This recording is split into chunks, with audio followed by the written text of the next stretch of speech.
La vera impresa, il vero imprenditore è quello che si sente parte della comunità e che sa di poter intervenire anche proprio su quella comunità, sulla società, a dare un aiuto, di essere di supporto. E questa è un'interpretazione del ruolo che ha dato Amenduni che cioè, non si possono che non ringraziare. Ecco. E poi perché era umile nel modo, cioè arrivava un po' quasi in punta di piedi.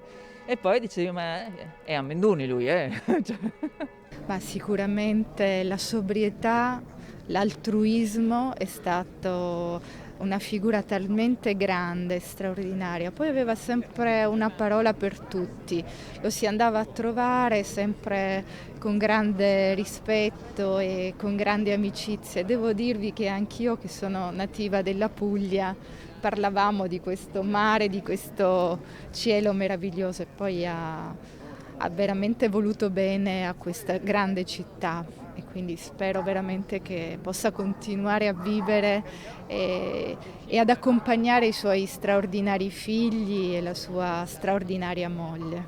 Credo che sia agli occhi di tutti. Io sono qua per rendere omaggio a una persona che ha fatto della solidarietà, quella concreta, il suo stile di vita. Io mi auguro che lasci tante persone che ragionano come lui perché ci ha fatto sentire parte di una comunità. E poi rendo omaggio a un amico, devo dire. È un pezzo della storia industriale italiana, è un pezzo grande della storia industriale dell'acciaio. Mi onorava di caffè con lui dove mi spiegava che cosa era successo all'Ilva di Taranto, che cosa erano state le scelte sbagliate sull'ambito dell'acciaio, un uomo lucidissimo fino veramente all'ultimo incontro.